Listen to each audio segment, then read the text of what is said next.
প্রিয় চাকরি প্রত্যাশী ভাইয়া এবং আপুরা, আসসালামু আলাইকুম। কেমন আছেন আপনারা? আপনারা নিশ্চয়ই অবগত আছেন যারা মাদকদ্রব্য নিয়ন্ত্রণ অধিদপ্তর এবং বন অধিদপ্তরে আবেদন করেছিলেন।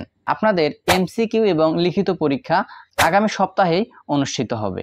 তো এই ভিডিওতে পুরো পরীক্ষার প্রসেস এবং আপনাদের সিট প্ল্যান, প্রশ্ন প্যাটার্ন এবং একটা সাজেশন শেয়ার করব, যেটা খুবই উপকারী হতে যাচ্ছে। এবং আমার কিছু গুরুত্বপূর্ণ পিডিএফ যেগুলো আমি পেইডভাবে কালেক্ট করেছিলাম সেগুলো আপনাদের সাথে শেয়ার করব।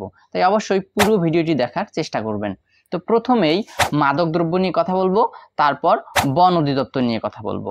মাদকদ্রব্য নিয়ন্ত্রণ অধিদপ্তরে মোট 3টা পদে, অর্থাৎ হিসাব রক্ষক, কম্পিউটার অপারেটর এবং অফিস সহকারী কাম কম্পিউটার মুদ্রাক্ষরিক, এই 3টা পদেই মোট আবেদনকারী হচ্ছে 41,805 জন। ঠিক আছে, মোট আবেদন হচ্ছে কিন্তু এইটা। আপনাদের কোন কোন সেন্টারে হবে পরীক্ষাগুলো সেটিও অবশ্যই আপনাদের জানিয়ে দেব। আপনাদের পরীক্ষা অনুষ্ঠিত হবে 23 মে 2025 খ্রিস্টাব্দ, অর্থাৎ 23 তারিখ শুক্রবারের দিন, সকাল 10টা থেকে 11টা। যেহেতু 1 ঘন্টা সময়ের মধ্যে পরীক্ষা হবে, ঠিক আছে, অবশ্যই সেটি 60 মার্ক অথবা 80 মার্কের মধ্যে হবে। কাট মার্ক অবশ্যই থাকবে। ঠিক আছে, আপনাদের পরীক্ষা 15টি শিক্ষা প্রতিষ্ঠানে অনুষ্ঠিত হবে এবং কম্পিউটার অপারেটরের জন্য বেগম বদরুন্নেসা সরকারি মহিলা কলেজ, ঠিক আছে, অ্যাকাউন্টের জন্য শহীদ পুলিশ স্মৃতি কলেজ, এখানে আপনার বদরুন্নেসা হচ্ছে 4409 জন, অর্থাৎ 4409 জন, এখানে 3033 জন। এভাবে মোট আবেদনকারীর সংখ্যা হচ্ছে কিন্তু 41,805 জন। চিন্তা করেছেন আপনাদের কিভাবে প্রস্তুতি নিতে হবে? আপনারা যদি চাকরির একটা ভালো প্রিপারেশন না নেন তাহলে কিন্তু আপনারা আসলে আপনাদের লক্ষ্যে পৌঁছাতে পারবেন না, আপনাদের লিখিত পর্যন্ত যাইতে পারবেন না।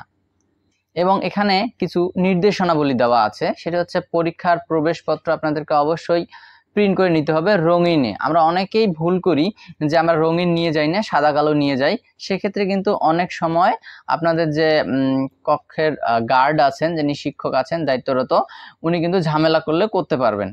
তাই অবশ্যই চেষ্টা করবেন একটু রঙিন কপি নিয়ে যাওয়ার। আপনারা যারা এখনো SMS পাননি তাদের কিন্তু ভয়ের কোনো কারণ নেই, আপনারা অবশ্যই SMS পেয়ে যাবেন। আজকালের মধ্যেই আপনারা SMSটা পেয়ে যাবেন, সেটি নিয়ে ভয়ের কোনো কারণ নেই। এবং আপনারা যদি এখানে পরীক্ষায় উত্তীর্ণ হতে পারেন তাহলে 31 মে 2025 শনিবার, ঠিক আছে, অর্থাৎ এই মাসের শেষ, অর্থাৎ 31 মে শনিবারের দিন আপনাদের লিখিত পরীক্ষা অনুষ্ঠিত হবে। সরকারি বাংলা কলেজ, মিরপুর, ঢাকায় অনুষ্ঠিত হবে।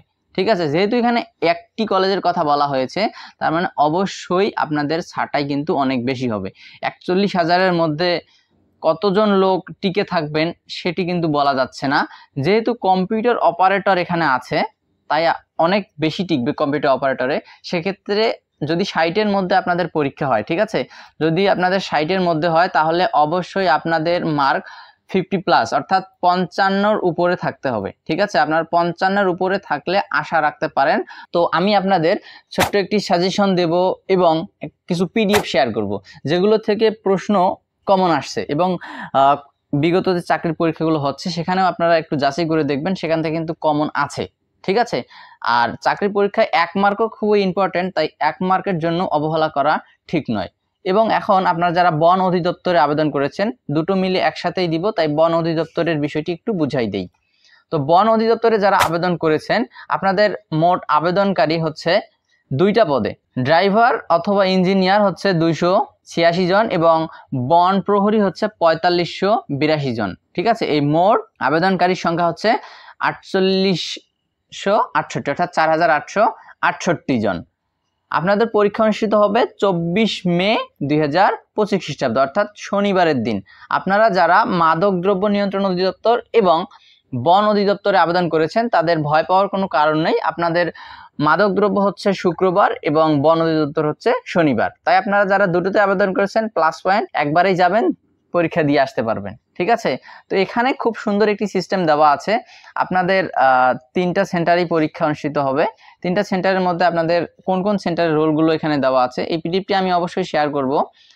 তারপর এখানে দেখেন আপনাদের রোলগুলো দেওয়া আছে। তারপর যে বিষয়টি খুবই সুন্দর করছে এবং আকর্ষণীয় এবং আমার কাছে মনে হয়েছে খুব ভালো একটি নিয়ম, সবগুলো চাকরির ক্ষেত্রে করা উচিত, সেটি হচ্ছে আপনাদের সিট প্ল্যানটা এখানে দিয়ে দেওয়া হয়েছে। ঠিক আছে, আমরা অনেকেই সিট প্ল্যান ওখানে খোঁজাখুঁজি করতে গিয়ে যদি একটু দেরিতে যাই, ভিড়ের সামনে পড়ে যাই, আবার অনেকে রুম চেঞ্জ হয়ে আরেক জায়গায় চলে যায়, আরেক জায়গায় লেখালেখি শেষও করে তারপরে জানে যে আসলে আমার রুম এইটা না, আমি অন্য রুমে আছি। তো এইটা এবার খুব সুন্দর করছে বন অধিদপ্তরে এবং এটি খুবই ভালো লাগছে আমার। বিশেষ করে এখানে দেখেন আপনাদের সেন্টারের নাম, পোস্ট নেম দেওয়া আছে এবং সেন্টারের নাম দেওয়া আছে, তারপর হচ্ছে একাডেমিক ভবন কোনটা সেটা দেওয়া আছে, ফ্লোরের নাম এবং রুম নাম্বার কত সেটিও দেওয়া আছে। আপনাদের রোলগুলো এখানে জাস্ট মিলাই নেবেন, রুম নাম্বারটা লিখে রাখবেন, তাহলেই আপনারা যারা বন অধিদপ্তরে আবেদন করছেন আপনাদের অনেক ভালো হবে। আপনারা স্বাচ্ছন্দ্যভাবে যাবেন, জাস্ট ওয়েট করবেন, দরজা খুলে দেবে, আপনারা রুমে গিয়ে বসবেন, আপনাদের ওখানে খোঁজার কোনো প্রয়োজন নাই। আমি এই পিডিএফটি শেয়ার করে দিব আমার ডেসক্রিপশন বক্সে, সেখান থেকেই নিয়ে নেবেন আপনারা। তো এখানে দেখেন খুব সুন্দর করে রোলগুলো দেওয়া আছে, আপনাদের রোলগুলো এখানে দেওয়া আছে। এখানে টোটাল 42 জন, এখানে 42 জন, রুম নাম্বার দেওয়া আছে 121, 123। ঠিক আছে, এগুলো সব গ্রাউন্ড ফ্লোর, ফার্স্ট ফ্লোর। ঠিক আছে, এখানে টোটাল এগুলো দেখেন অনেক সুন্দর করে দেওয়া আছে। তারপর আপনাদের যে সাজেশনটা আমি দিতে চেয়েছি, খুবই গুরুত্বপূর্ণ একটা সাজেশন, সেটি আপনাদের সাথে শেয়ার করতেছি। এখানে দেখেন প্রথমে মান বন্টন, অবশ্যই তো দুটো পরীক্ষার জন্য সময় 1 ঘন্টা। পূর্ণমান কিন্তু এটি চেঞ্জ হতে পারে। পূর্ণমান আপনাদের এটা হতে পারে যে 60 অথবা 80। ঠিক আছে, 60 অথবা 80। যদি 60 হয় সেক্ষেত্রে আপনাদের পাইতে হবে 55, এটা মাথায় রাখবেন। আর যদি 80 হয় সেক্ষেত্রে ধরে রাখেন 70+। ঠিক আছে, পাইতে হবে, তাহলেই আপনাদের চান্স পাওয়ার সম্ভাবনা আছে। অবশ্যই ভুল উত্তর থাকবে, থাকার সম্ভাবনাটাই বেশি আছে। এবং 4টা বিষয় নিয়েই বরাবরই প্রশ্নগুলো হয় চাকরির পরীক্ষার: বাংলা, ইংরেজি, গণিত এবং সাধারণ জ্ঞান। ঠিক আছে, বাংলা সাজেশনটা যেটি বাংলা ব্যাকরণ এবং সাহিত্য দুটো মিলেই কিন্তু হয়। ব্যাকরণ অংশের মধ্যে যেটি খুবই ইম্পর্টেন্ট, আমি আপনাদের বলছি না আপনারা সব পড়েন, আপনারা যদি সব পড়তে পারেন তাহলে আলহামদুলিল্লাহ ভালো, কিন্তু যেগুলো থেকে প্রশ্ন একবারেই আসে সেটি হচ্ছে, যদি আপনাদেরকে একটু হাইলাইট করে দেখাই আমি, সেটি হচ্ছে যে এইটা বাংলা ভাষা অর্থাৎ পারিভাষিক যে শব্দগুলো আছে এইটা থেকে কিন্তু প্রশ্ন আসে। এইটার থেকে প্রশ্ন বরাবরই কমন আসে, একটা পারিভাষিক শব্দ থাকবে, পারিভাষিক শব্দ একটা আপনার থাকবে, এটা মাস্ট বি। তারপর হচ্ছে সন্ধি, সন্ধিও একটা থাকবে, সন্ধি অর্থাৎ থাকবে না তার কোনো ইয়ে নাই, সন্ধি একটা থাকবে। তারপরে লিঙ্গ অথবা বচন এখানে থাকে অনেক সময়, অনেক সময় থাকে না।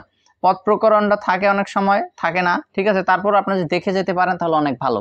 কারক বিভক্তি থেকে মাস্ট প্রশ্ন আসবে, আপনাদের পড়তে হবে। তারপর হচ্ছে সমাস আসবে, এখানে কোনো মিস করার অপশন নাই, অনেক সময় মিস হয় না। প্রত্যয় থেকে আসে, অনেক সময় আসে না, তবে আসার সম্ভাবনা বেশি থাকে। যদি আপনাদের 80 মার্কের মধ্যে হয় তাহলে কিন্তু আসবে সব। শুদ্ধ বানান আসবে, অবশ্যই অবশ্যই একটি শুদ্ধ বানান থাকবে। সমার্থক শব্দ, বিপরীতার্থক শব্দ অবশ্যই থাকবে, এটার কোনো সন্দেহ নাই।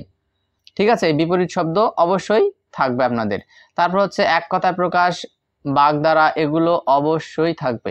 অর্থাৎ আপনারা জাস্ট এগুলো ভালো করে পড়ে যাবেন। এখানে থেকে দেখেন 1 2 3 4 5 6 7 8 9, 9টা থেকে আপনারা অবশ্যই 9 মার্ক কমন পাবেন। আমি আপনাদের যে পিডিএফটি শেয়ার করব আপনাদের সাথে, এই পিডিএফটি থেকে অবশ্যই আমি আশা করি ইনশাল্লাহ সেখান থেকে আপনারা কমন পাবেন।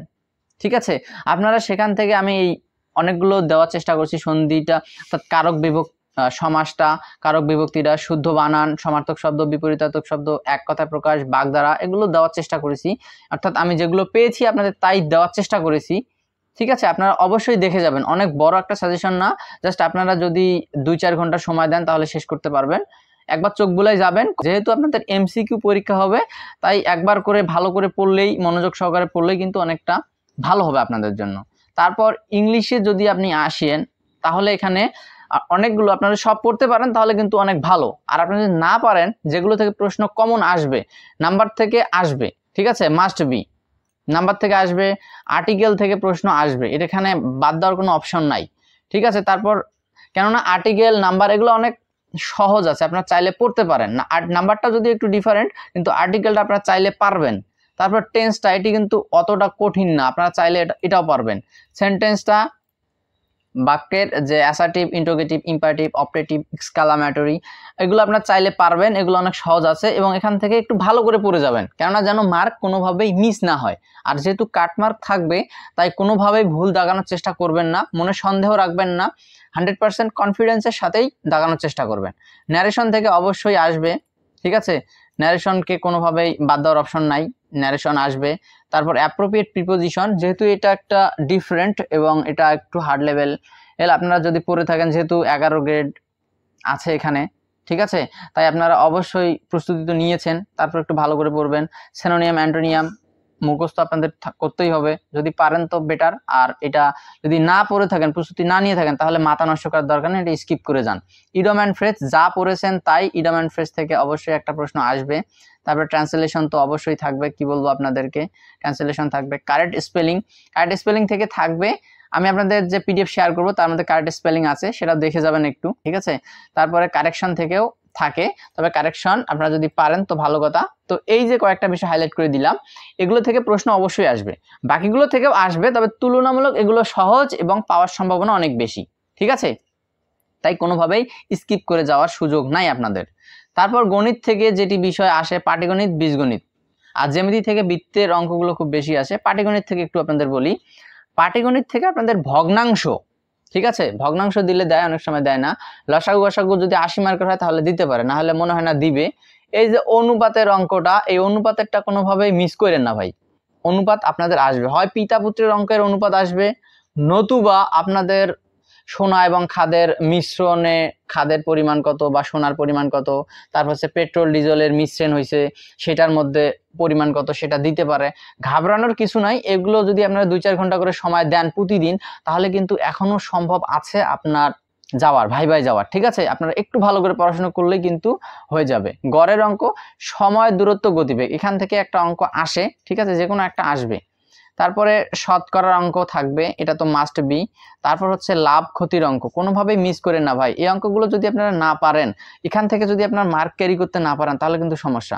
গণিত থেকেই সবাই বেশি মার্ক ক্যারি করে, ঠিক আছে, তাই আপনাদের গণিত থেকেই বেশি মার্ক ক্যারি করতে হবে। সুদ কষার অঙ্ক কোনোভাবেই মিস করেন না ভাই, অবশ্যই আসবে। অন্তত সরল মুনাফা, এটা পড়ে যাবেন। সরল হয় আপনাদের মুনাফা বের করতে বলবে, নতুবা সময় বের করতে বলবে, নতুবা মুনাফার হার বের করতে বলবে। তারপর হচ্ছে ক্ষেত্রফল ও পরিমাপ, এটা আসবে, ঠিক আছে। ক্ষেত্রফল আপনাদের এক্স ওয়াই এর মান দিয়ে ক্ষেত্রফল বের করে দিতে মানে বলতে পারে, যে কোনো ভাবেই আসবে। ধারার অঙ্ক অনেক সময় দেয়, অনেক সময় দেয় না। এই যে আপনাদের যে 6টা বিষয় দাগাই দিলাম, অবশ্যই আপনারা 6 মার্ক কমন পাবেন, এটা বিশ্বাস রাখতে পারেন, 6 মার্ক অবশ্যই আসবে, কোনোভাবে মিস করেন না। আর এগুলো তুলনামূলক অনেক সহজ আছে। বীজগণিত থেকে উৎপাদকের বিশ্লেষণ, কোনো কথা নাই, এক কথায় উৎপাদকের বিশ্লেষণ আসবে, আপনাদের পাইতে হবে, করতে হবে, এবং এখান থেকে কোনোভাবে মার্ক কাট খাওয়া যাবে না। বীজগণিত থেকে আমি বলবো উৎপাদকের বিশ্লেষণ, এবং যেটি আসে সেটি হচ্ছে মান নির্ণয়, এটা আমি যাই হোক এখানে কেন জানি নাই, মান নির্ণয়টা থাকবে। মান নির্ণয় আপনাদেরকে পাইতে হবে, কোনোভাবে মিস করেন না ভাই। মান নির্ণয় যে সূত্রগুলো আছে এগুলো একটু দেখে যাবেন, এবং একটু বিগত বছরের মানে বিগত পরীক্ষার যে প্রশ্নগুলো আছে সেগুলো একটু প্র্যাকটিস করবেন, দেখবেন আপনার মান নির্ণয় একদম পানির মতন হয়ে গেছে, ঠিক আছে। উৎপাদকের বিশ্লেষণ কোনোভাবে মিস করেন না ভাই, মার্ক কমন পাবেন। তারপর যেটি জ্যামিতি থেকে ত্রিভুজের আসতে পারে পিথাগোরাসের উপপাদ্যটা, ওইটা একটু দেখবেন। এবং বৃত্ত আসে, বৃত্ত ভাই আসে, বৃত্তের মধ্যে যেটি আসে খুব আসে, বৃত্তের ব্যাসার্ধ দেওয়া আছে, বৃত্তের ব্যাস দেওয়া আছে, বৃত্তের ক্ষেত্রফল চাইতে পারে, বৃত্তের পরিধি চাইতে পারে, ঠিক আছে, অথবা বৃত্তের মধ্যে একটা বর্গক্ষেত্র আঁকছে, বর্গক্ষেত্রের ক্ষেত্রফল চাইতে পারে, এটা কিন্তু আসে। তাই অবশ্যই ভাই মিস করেন না, অবশ্যই ভালো করে একটু পড়েন, আপনাদের সুবিধা হবে। তারপর সর্বশেষ যেটা হচ্ছে সাধারণ জ্ঞান। সাধারণ জ্ঞান অবশ্য 25 থাকে না, এখানে কম থাকে, হ্যাঁ, ঠিক আছে। সাধারণ জ্ঞান আপনাদের যে বিগত পরীক্ষাগুলো হয়েছে সেই সাধারণগুলো একটু দেখে যাবেন, এবং বন অধিদপ্তর, মাদক দ্রব্য নিয়ন্ত্রণ অধিদপ্তর, এগুলো বিষয় অত গভীরে আপনাদের পড়ার কিছু নাই, কেননা এগুলো থেকে আসে খুবই কম। আপনাদের 1 মার্ক অথবা 2 মার্ক আসলেও আসতে পারে, না আসলেও কোনো গ্যারান্টি নাই। কিন্তু আপনাদের বিগত অর্থাৎ সমসাময়িক ঘটনাবলী এবং বিগত যে পরীক্ষাগুলো হয়েছে সেই পরীক্ষার প্রশ্নগুলো আপনি যদি দেখেন, জাস্ট গত মাস এবং এই মাস, ঠিক আছে, মার্চ, এপ্রিল, মে, এই 3টা মাসের প্রশ্ন যদি একটু অ্যানালাইসিস করেন, তাহলে দেখা যাচ্ছে সাধারণ জ্ঞান আপনারা কমন পাবেন। তো এই ছিল ছোট্ট একটি সাজেশন, আপনাদের সামনে আমি শেয়ার করার চেষ্টা করেছি, ঠিক আছে। যদি ভুল ত্রুটি হয় অবশ্যই ক্ষমা দৃষ্টিতে দেখবেন, এবং আপনাদের যে পিডিএফগুলো আমি আমার ডিসক্রিপশন বক্সে আমি দিয়ে দিয়েছি, আপনারা সেখান থেকে যে লিঙ্ক দেওয়া আছে সেখান থেকে ডাউনলোড করে নেবেন। দেখা হচ্ছে নতুন আরেকটি ভিডিওতে, ততক্ষণ পর্যন্ত ভালো থাকবেন, সুস্থ থাকবেন। এবং আপনারা যদি বলেন আমাকে গণিত নিয়ে ভিডিও বানাতে, বাংলা, ইংরেজি, সাধারণ জ্ঞান এগুলো নিয়ে ডেডিকেটেড ভিডিও তৈরি করতে, তাহলে অবশ্যই কমেন্টে জানাবেন, আমি চেষ্টা করব আপনাদের ভিডিওগুলো বানিয়ে দেওয়ার। তো এতক্ষণ পর্যন্ত দেখার জন্য অসংখ্য ধন্যবাদ। নতুন হয়ে থাকলে আবারও বলছি চ্যানেলটিকে সাবস্ক্রাইব করবেন। আসসালামু আলাইকুম ওয়া রাহমাতুল্লাহ।